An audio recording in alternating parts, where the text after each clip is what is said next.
dijaga. Kalau itu kuat, ikatan-ikatan itu kuat, maka kita akan menjadi bangsa yang kuat. Nah, ketika kita punya bangsa yang kuat, ini akan menjadi sesuatu yang indah. Untuk siapa? Untuk anak negeri, untuk warga bangsa. Makanya jangan kita menganggap bahwa negeri ini dibikin main-main. Secara main-main, enggak. Bener-bener dibikin dengan serius. Bukan dibikin dengan multiple choice, itu bukan, dibikin serius. Makanya kalau ada orang nanya, kenapa polisi bisa nembak orang, kenapa tentara bisa nembak orang? Karena orang ini mengganggu keamanan bangsa dan negara. Kiai nggak bisa.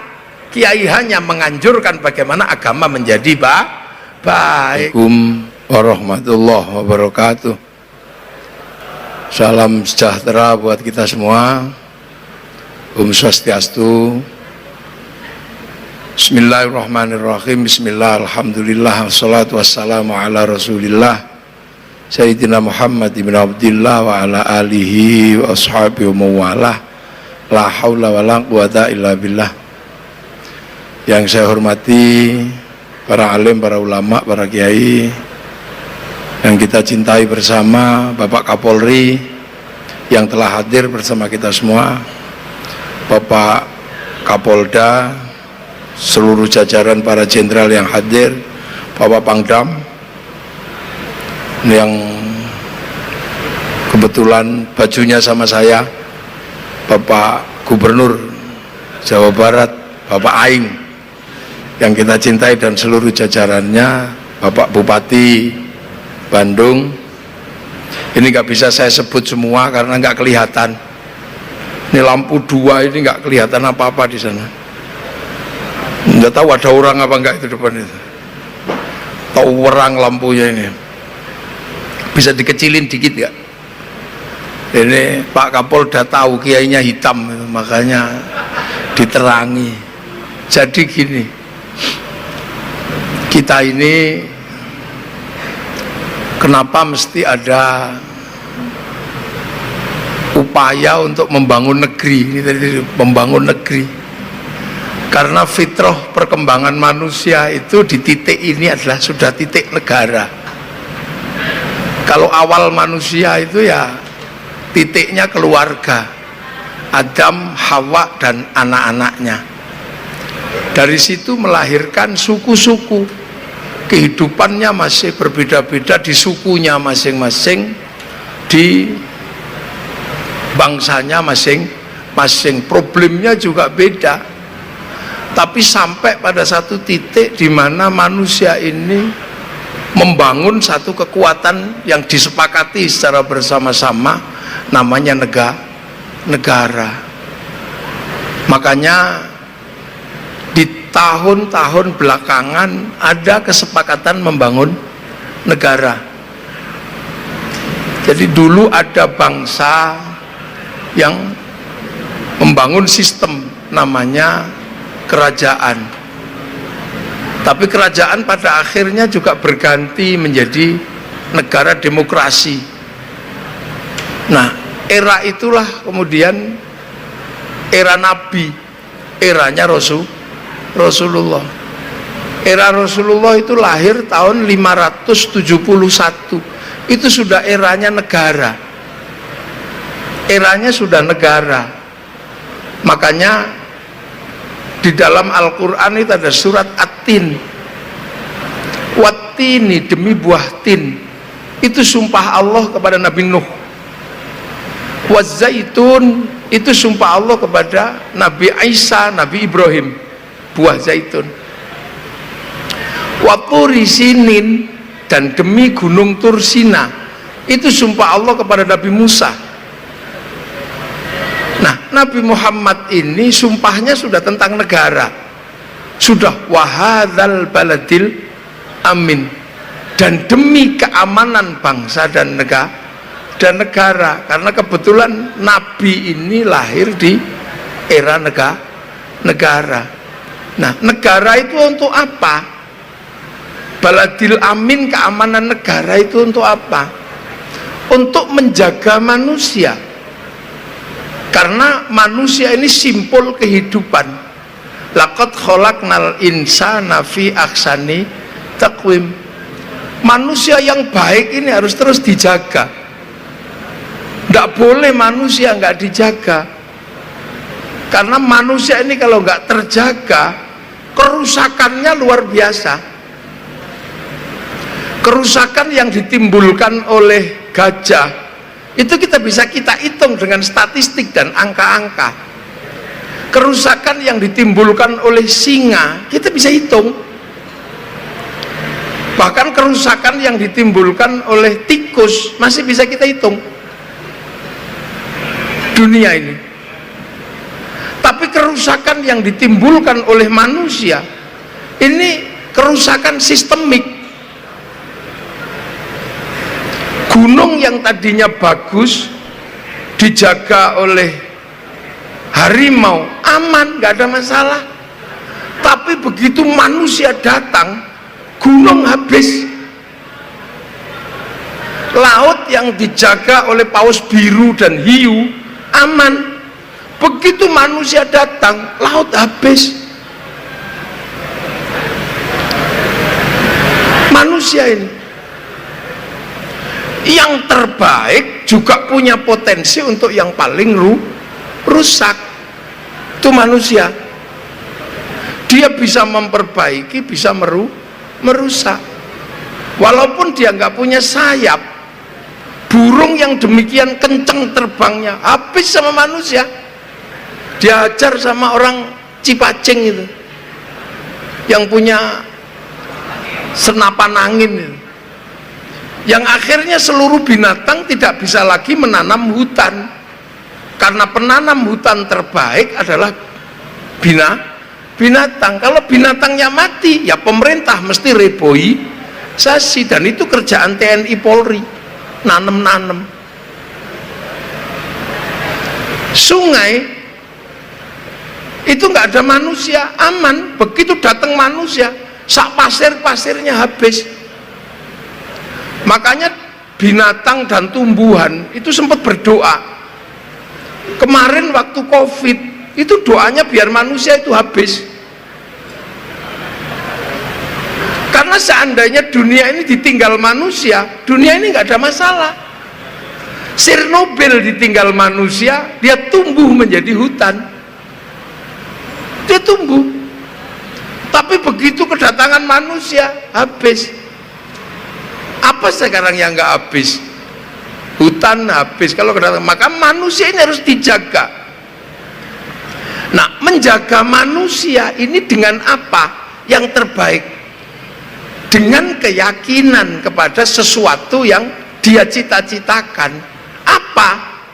Yaitu tentang kehidupan yang lebih baik. Disitulah maka kemudian peran agama.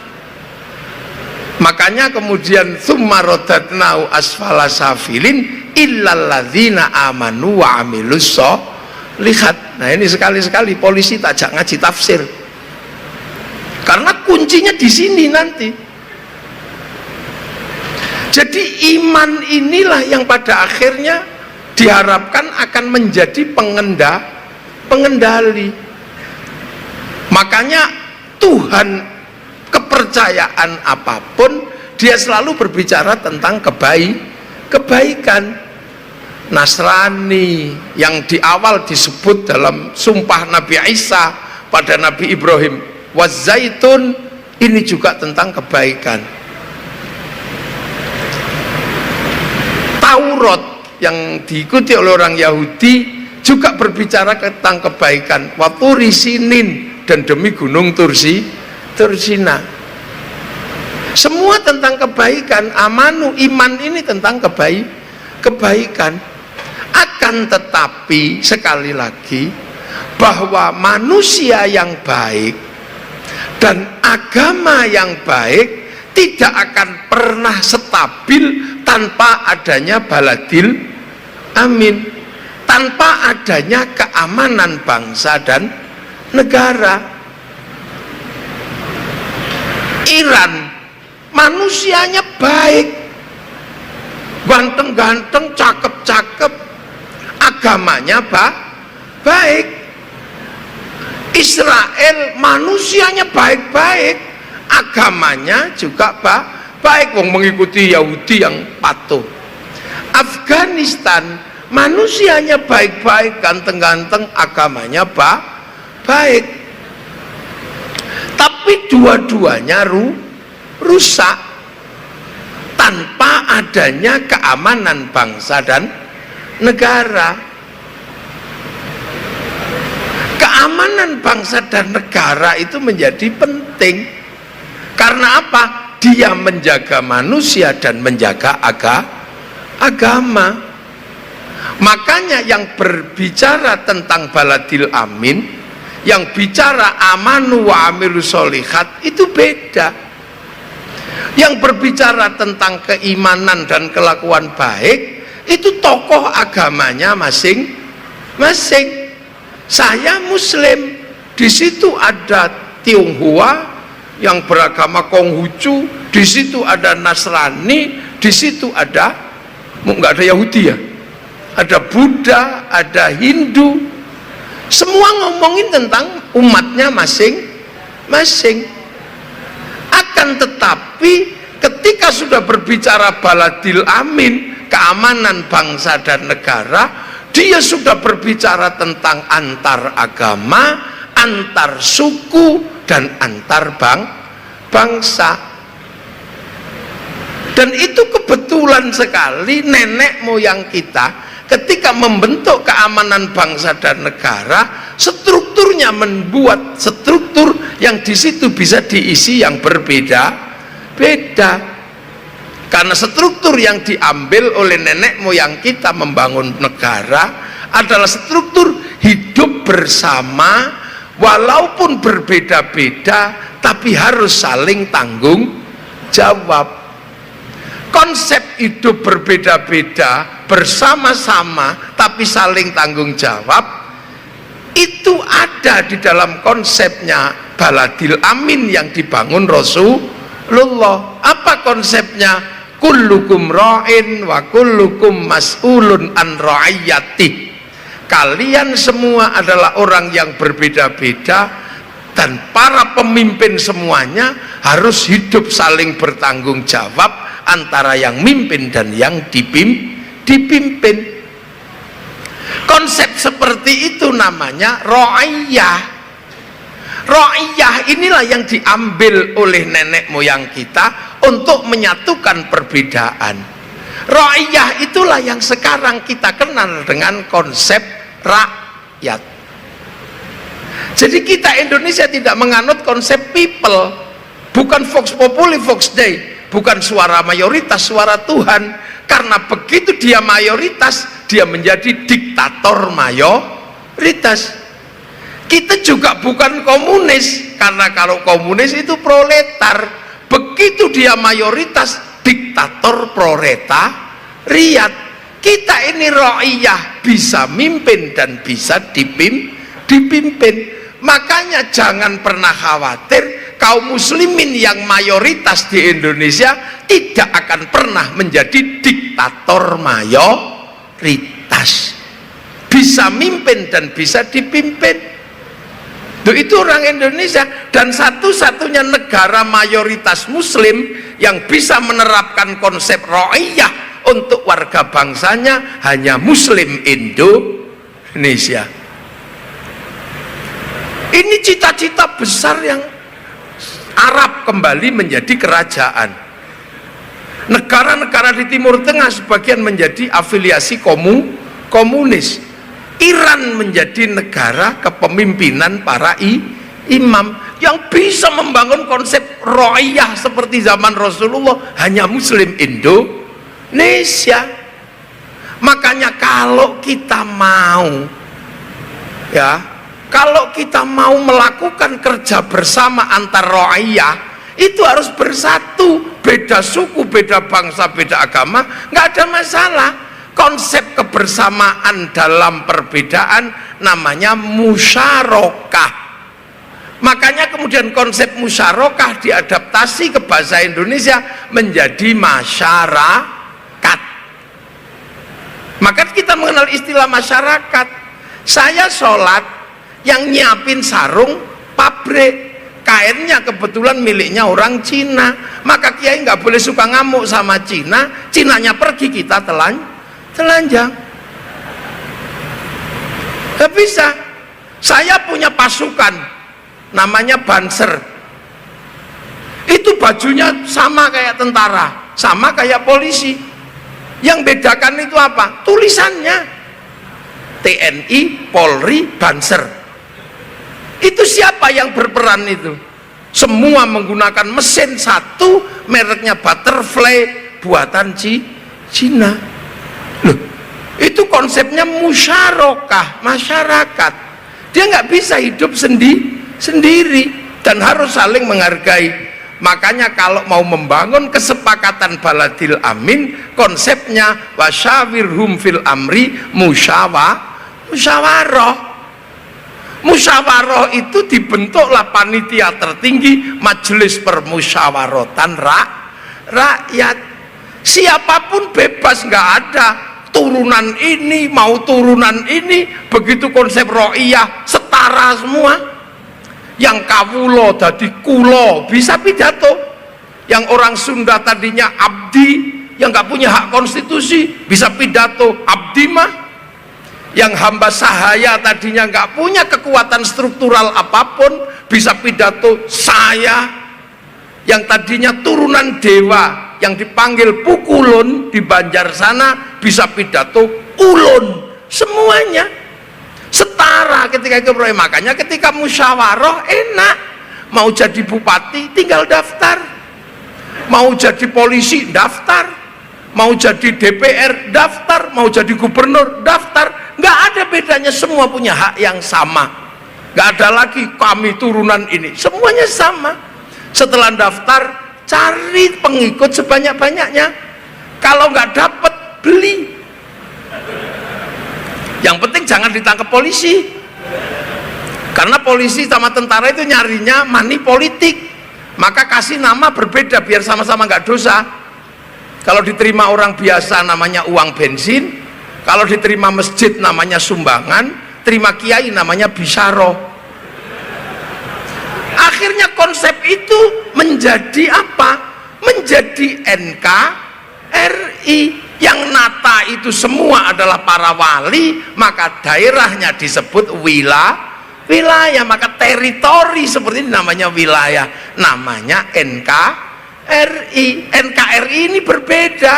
Arab satu bangsa pecah puluhan negara, Eropa satu bangsa pecah puluhan negara, Afrika satu bangsa pecah puluhan negara, kita puluhan suku bangsa agama mampu bersatu dalam satu negara kesatuan Republik Indonesia. Loh, dan itu kita menikmati sekarang. Makanya pakainya Pancasila. Nomor satu tetap Tuhan, nggak boleh yang lain. Baru nomor dua kemanusiaan, manusia, karena simpul dunia ini manusia nggak bisa hidup tanpa persatuan, dia nggak bisa sendiri. Tapi persatuan butuh watak yang setara di hadapan yang lain. Orang kali masih mengaku kami lebih baik, kami nggak bisa bersatu. Maka konsep yang bisa menopang kesatuan adalah kerakyatan, hidup setara, beda suku, beda bangsa, beda agama, setara. Itu namanya konsep kerakyatan. Tapi harus kerakyatan nggak bisa ada bagi orang yang hatinya nggak jernih. Maka kerakyatan butuh hati yang jernih, penuh nilai-nilai ketuhanan. Hati yang jernih dengan nilai ketuhanan itu namanya hati yang penuh hikmah. Maka kerakyatan hanya bisa dipimpin oleh hikmah. Orang kalau hikmahnya benar, kerakyatannya benar, bijaksana. Kang Dedi ini orang Purwakarta. Kalau yang diurus cuman Purwakarta setelah jadi gubernur, bukan bijaksana, namanya bijaksini. Tapi kebijaksanaan ini juga butuh dimusyawarahkan. Nah disitulah makanya orang kalau hikmahnya nggak bener, nggak mau musyawarah karena menang sendiri, dan dia nggak akan pernah bisa hidup dengan perwakilan. Dia hanya mau mewakili, nggak mau diwakili. Dihentikan jadi pengurus RT, bikin RT baru. Lah itu namanya tidak bisa perwakilan, butuh keadilan. Konsep ini komplit di Indonesia. Maka kemudian konsep keamanan bangsa dan negara yang mampu menjaga manusia ini berbeda. Yang namanya polisi ini domainnya keamanan bangsa dan negara. Yang domainnya agama, kiai. Domain yang lain adalah urusan-urusan menjaga manusia. Makanya TNI Polri kalau ada orang kok mampu kok mengganggu manusia, boleh menangkapnya. Kiai nggak boleh, karena kiai cuma jaga agama. Santri ngaji beling tak cewer. Ada orang ganggu keamanan bangsa dan negara kok jadi teroris, TNI Polri boleh menembaknya, halal. Kiai dihukum, tidak boleh, karena keamanan bangsa dan negara itu penting. Makanya kiai polisi tiba-tiba ngeksekusi teroris boleh. Karena apa? Karena menjaga keamanan bangsa dan negara. Kalau kemudian ngejar teroris waktunya sholat, ya boleh ditunda kalau polisi. Makanya ada fikih kepolisian, harus ada. Jangan sampai lagi ngincai teroris gini atau maling, waktu sholat tinggal sholat, malingnya lari. Loh itu polisi. Makanya jam 7 pagi polisi harus di perempatan. Jangan semuanya pergi sholat duha, buyar itu. Loh, iya, aparatur negara, kejaksaan apa? Ya di kantor kejaksaan sana.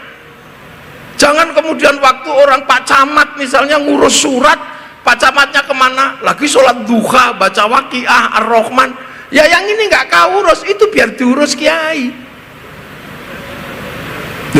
Itu jadi menjaga negeri. Makanya kalau dalam bahasa kiai, ini negara mesti dijaga secara bersama-sama. Lah, negara ini harus menjamin kehidupan warganya, keamanan bangsa dan negaranya harus dijaga. Makanya bukan sesuatu yang mudah membentuk seperti ini. Makanya kayak kiai ya sudah dengan cara kiai untuk menjaga kebersamaan. Doa yang tadinya sendiri-sendiri sama kiai jadi doa bersama. Akhirnya karena doa bersama, akhirnya kalau banyak yang berdoa dibawa ke alun-alun Bandung, namanya istighosah.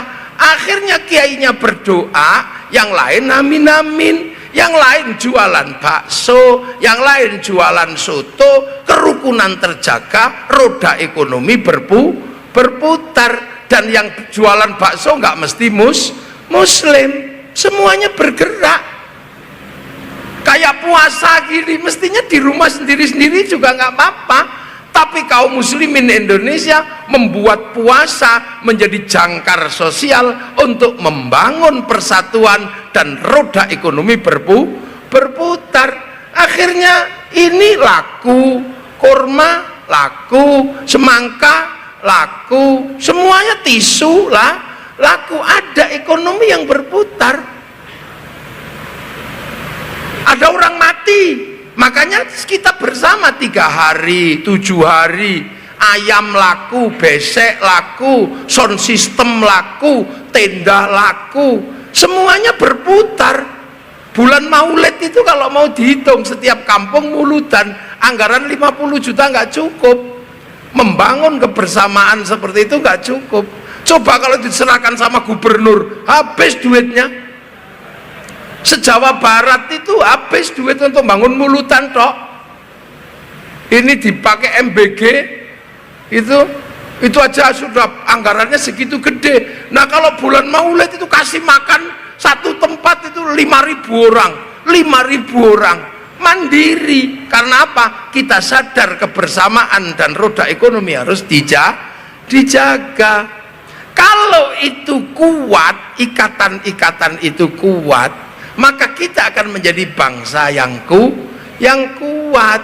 Nah, ketika kita punya bangsa yang kuat, ini akan menjadi sesuatu yang indah. Untuk siapa? Untuk anak negeri, untuk warga bangsa.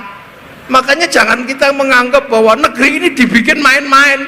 Secara main-main, enggak.